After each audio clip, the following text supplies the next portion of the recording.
sepanjang itu tidak berkaitan langsung dengan kita. Tapi kalau sudah menyentuh dalam tanda kutip zona nyaman kita, mikir-mikir. Ya.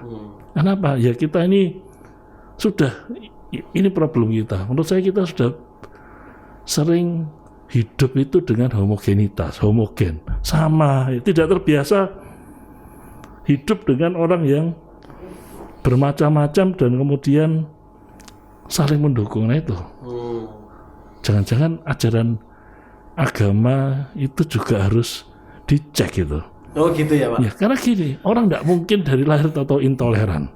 Iya. Ya pasti ada sesuatu yang membuat dia jadi intoleran. Iya. Nah kalau nggak orang tuanya, ya lingkungan tempat dia sekolah kan gitu. Iya. Ya, atau mungkin lingkungan teman-temannya. Banyak faktor ya Pak? Banyak faktor, sehingga kalau kita betul-betul mau memperbaiki, itu menurut saya tidak cukup dengan memperbaiki aturannya. Oke. Aturannya mau diperbaiki seperti apapun, kalau masyarakatnya masih dalam tanda kutip intoleran ya. Saya ini kadang-kadang takut juga ngomong masyarakat intoleran. Nah, saya pernah diprotes. Keluar dari zona nyaman mungkin Pak. Iya, diprotes. Mungkin harus bahasanya begitu kali Pak. Keluar dari zona nyaman begitu mungkin. Iya. Jadi karena orang dicap intoleran itu nggak enak loh. Iya. Iya, kayak wong jahat tau. Iya, tapi terus piye gitu loh. Iya, mengakui saya memang intoleran juga berat gitu loh. Iya. Karena sudah dicap itu orang intoleran itu berarti jahat. Ya, saya bukan orang jahat, cuman saya tidak setuju. Terus ini Pak, berarti kalau masalah 90 tadi radiusnya juga nggak ada masalah ya kan, walaupun beda kecamatan juga sebetulnya juga nggak ada masalah. Terus kemudian definisinya tadi berarti harus benar-benar bangunan sendiri ya Pak, tidak dalam apa istilahnya yang diatur di PP2M ini kan bangunan sendiri yang tidak di dalam mall atau bangunan sendiri. Ya kan, iya karena itu aturan tambahan untuk mendapatkan IMB. Iya. Ya, jadi persyaratan tambahan untuk mendapatkan IMB rumah ibadah. Ya. Itu yang diatur oleh PP2M. Kalau yang lain-lainnya belum diatur. Oke. Terus berarti malah aman ya. Karena nggak ada larangan. Iya begitu. Terus saya nggak tahu itu kalau itu harus dicek lagi. Saya bacanya juga belum komplit kayaknya Pak. Terus kalau ini Pak, saya kan kalau misalnya semua sudah beres nih Pak, surat izin semua sudah komplit, rumah ibadah bisa berdiri. Nah ini kan saya tahunya masa berlakunya cuma 2 tahun nih Pak. Ini saya ngelihatnya di buku PP2M ini halaman 33 nih Pak. Masa berlaku 2 tahun. Nah, kalau sementara ketika bangunan sudah berdiri, kegiatan ibadah sudah berjalan, bisa. Sebentar Pak, ya, saya dibukakan bukunya. Sepertinya kok tidak Nah ini surat berapa lama masa berlakunya? Surat izin sementara. Sementara. Ya, saya salah baca berarti Pak. Terima kasih. Ya. Terima kasih. Berarti kalau yang itu nggak ada masa berlakunya ya Pak? Nggak ada. Orang dirikan bangunan masa habis itu habis IMB-nya kan enggak. Ya makanya kan. Ya kan kali itu sementara. Ya, sementara ya Pak.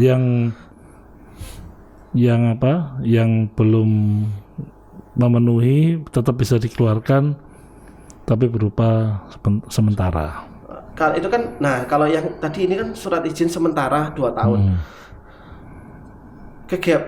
Berarti rumah ibadah sudah boleh berdiri toh Pak? Berarti kalau walaupun itu surat izin sementara sudah boleh dibangun dan kegiatan ibadah sudah boleh dilakukan di tempat itu berarti kan. Nah sepanjang 2 tahun surat mau habis tapi yang resminya belum keluar juga. Itu diajukan lagi. Nah ketika masa proses mengajukan tadi 2 tahun sudah habis, berarti ibadah itu harus dihentikan dong Pak? Ya. Di tempat tersebut. Saya belum menemui kasus seperti itu. Penerbitan yang sementara pun saya belum pernah mendapati ada yang mengeluarkan surat sementara. Iya, ya mungkin ada ya, tapi cuman saya belum tahu. Jadi Iya. Ya, jadi tapi saya kalau belum, menurut istilahnya pengalaman Bapak dan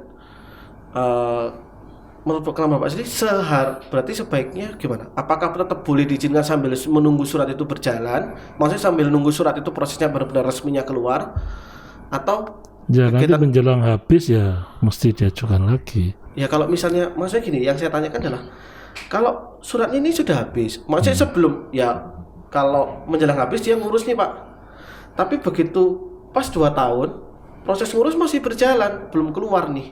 Nah ini kegiatan ibadah yang di tempat tersebut apakah harus berhenti? Ya kayak ginilah, STNK terlambat perpanjang. Ya. STNK-nya sudah mati. Masih diurus. Ya. Apakah kira-kira kalau mobilnya jalan lalu ketangkap polisi ditilang enggak? Enggak sih Pak saya. Oh iya toh. Ya sudah mati. Iya. Ya makanya kan solusinya ya uruslah sebelum surat itu mati. Iya. Duh, kalau berarti kalau iya sih saya nggak pernah sih Pak SNK-nya ngurusnya sebelum jatuh tempo tanggal ini soalnya Pak. SIM mati sehari aja sudah nggak berlaku. Iya. Lupa saya masih memperpanjang SIM saya Pak. Ya tapi kan kamu sudah mati SIM-nya. Iya. Jadi tetap. Jadi kamu nggak boleh mengendarai. Iya, nggak boleh nyetir. Iya. Gitu. Logikanya begitu. Iya Pak. Tapi kalau urusan masyarakat ini kan juga tidak sesederhana itu. Iya Pak. Menurut Bapak nih, kan saya kan dapat dari grup WhatsApp nih Pak, suratnya Kemenak itu ditujukan di satu agama. Nah, apakah agama yang lain juga dapat Pak? Yang apa? Yang maksudnya kesulitan? Iya, mengenai kan ada, mengenai ada pernyataan dari Kemenak Pak, begitu. Itu kan waktu itu yang saya baca dari grup WhatsApp sih memang ditujukan pada satu agama tertentu. Saya kan nggak tahu nih apakah karena ini tujuan agama A, ya jadi suratnya untuk A, yang B ada terbit sendiri begitu. Yang saya tahu itu untuk Katolik dan untuk Kristen. Kalau yang lainnya ya saya mohon maaf saya juga belum tahu ya. Iya. Ya itu yang saya tahu itu. Yang untuk Katolik, karena kalau di Depak ini kan agama Katolik dan agama Kristen sendiri-sendiri. Iya, memang. Ya. Jadi Katolik ada, Kristen ada. Kalau yang lain saya belum tahu. Nanti coba saya cek ya. Iya. Itu kan maksudnya saya mau tahu aja, maksudnya apakah itu juga surat itu juga ke yang lain, kan ada agama Indonesia yang lain, ada Hindu, ada Buddha, ada Konghucu, ada Islam begitu loh. Nah, ini PR buat saya, nanti saya tanyakan. Okay. Menurut Bapak sendiri, kira-kira yang direvisi itu apa sih Pak? Iya, apa ya?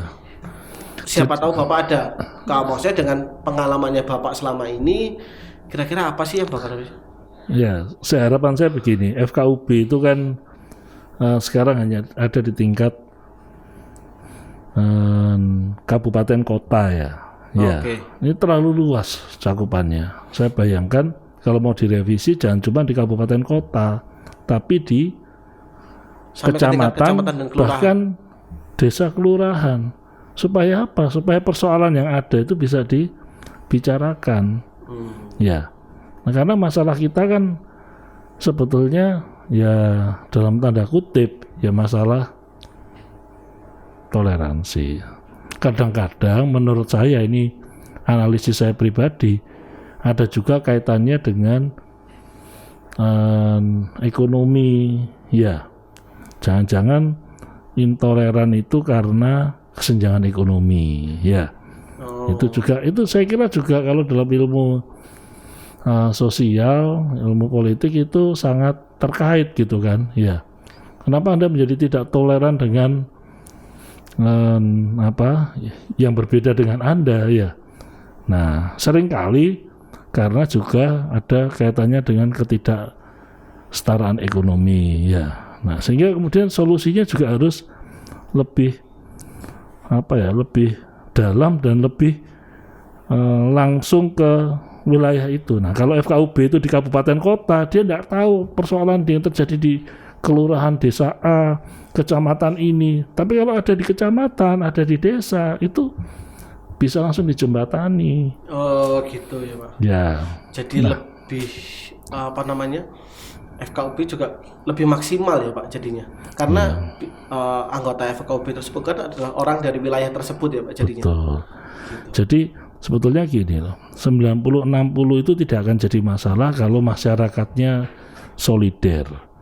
Ya, nah bagaimana supaya masyarakatnya solider? Maka kita butuh peran FKUB. Kalau FKUB itu di tingkat kota itu terlalu jauh, ya.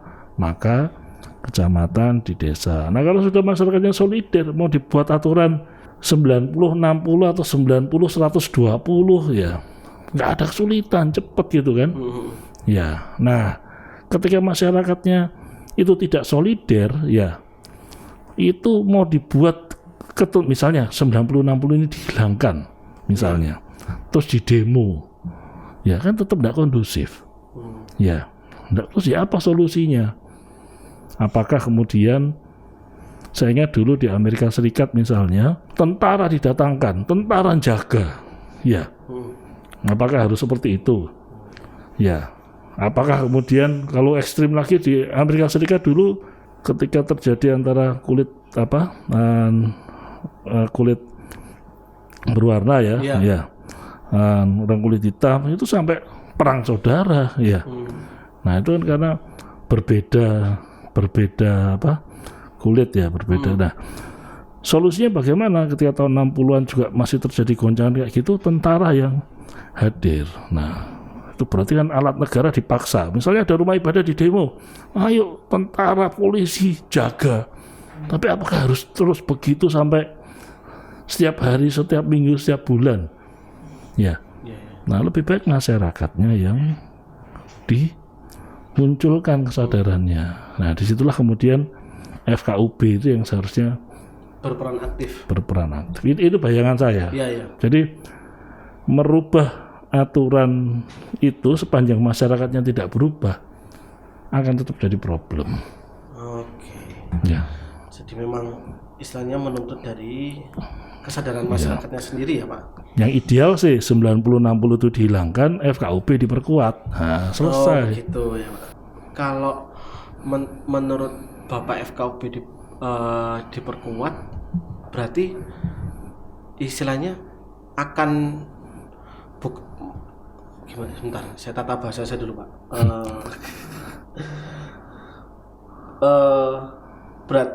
Berarti selama ini FKUB berarti gini, FKUB itu berarti akan apakah gini? Jadi anggota FKUB itu berapa banyak sih, Pak? Atau maksud gini? Dia kalau sekarang Indonesia yang jelas representasinya jumlahnya sesuai dengan komposisi agama. Oke. Jadi kalau di suatu daerah agama A lebih banyak, maka anggota FKUB yang dari agama A lebih banyak. Oh enggak, maksudnya gini, berarti tidak harus ada 6-6-nya, Pak ya. Kan Indonesia mengambilkan sekarang 6 agama nih.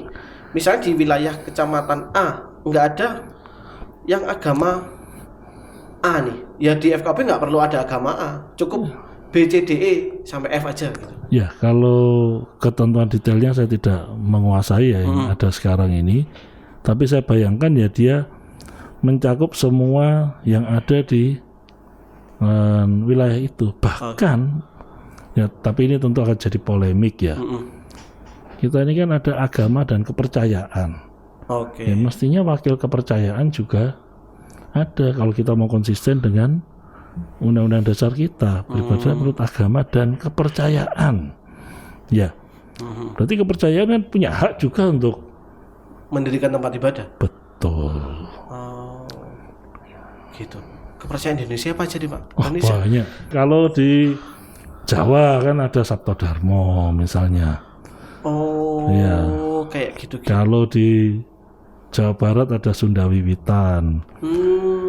Kalau di Sumatera Utara ada Parmalim. Kalimantan ada Garingan, ya. Di tempat saya Toraja itu ada Aluk Todelo, ya. Jadi ini sebelum ada agama kan Indonesia ini kan kepercayaan. Ya. Jadi mereka itu tuan rumah. Agama-agama itu pendatang. Tamu ya Pak. Iya, kita impor dari negara lain. Katanya suruh cinta buatan Indonesia. Kalau mau jujur loh ya. Iya betul Pak. Karena kalau saya diskusi sama teman-teman penganut kepercayaan ya itu, loh kami ini loh asli Indonesia. Berarti di FKUB kota sendiri pun tidak ada perwakilan dari pihak aliran kepercayaan ya Pak? Tidak ada. Murni dari 6 agama yang ada di Indonesia. Karena di Indonesia ini kepercayaan itu dibidangi oleh Departemen Pendidikan dan Kebudayaan. Jadi dia masih dianggap budaya, bukan wilayah agama. Oh gitu. Kenapa jadi begitu ya Pak? Karena dianggap budaya itu tadi. Panjang kali lebar ceritanya. Waduh, kayaknya nanti habis waktu podcast kita, saudara-saudara. Satu topik sendiri itu. Ya, nanti kan kita bahas topik berbeda ya Pak. Apa namanya? Kepercayaan itu masuknya di ranah pendidikan dan kebudayaan. Budaya, dan ranah budaya. Ranah budaya, bukan masuk di ranah agama. Ya. Gitu. Ya. Oke. Saya sudah protes itu. Tapi ya itu tadi ceritanya, karena kan pemahamannya semuanya beda-beda ya. Iya. Tidak semua setuju kalau kepercayaan itu setara dengan agama. Ya, begitu. Gitu. Wong KTP aja kan agama kan, ya itu baru akhir-akhir ini saja kemudian yang penganut kepercayaan bisa dicetak di KTP. Iya. Padahal pada banyak PR lain. Gimana kalau agamanya Shinto? Iya. Ya, agama-agama yang nggak masuk di agama yang kita aku itu. Iya. Ya. Namanya orang Shinto nggak boleh hidup di Indonesia. Nah, itu kan jadi masih banyak PR sebetulnya kalau kita bicara, kita perluas lagi pembicaraan kita ini. Oke, terus gini nih Pak,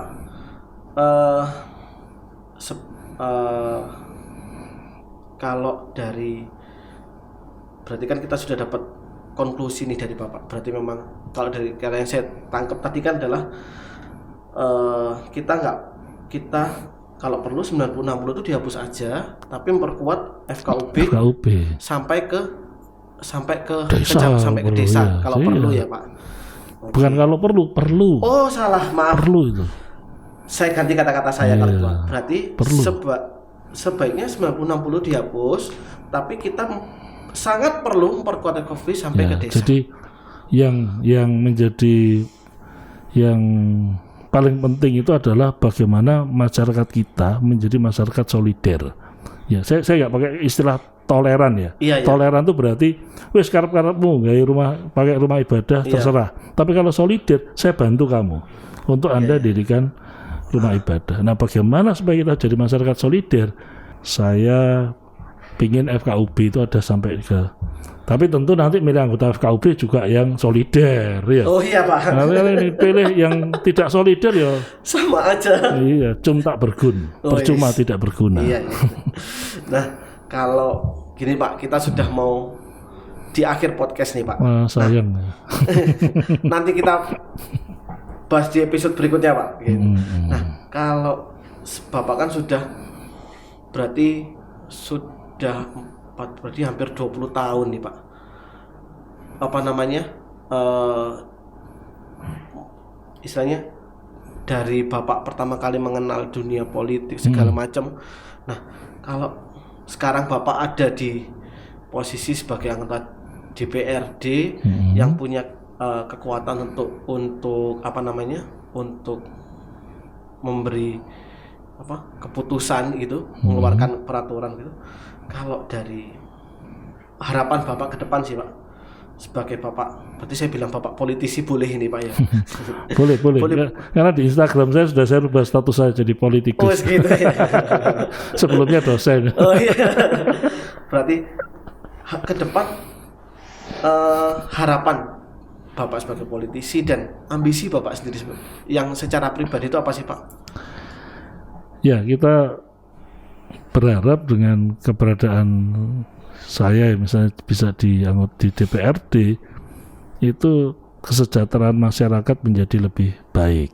Ya, karena memang untuk itulah kita berjuang. Yang kedua, supaya kebebasan beribadah dan berkepercayaan ini juga bisa menjadi lebih baik. Saya kira itu dua hal yang menurut saya jadi fokus saya.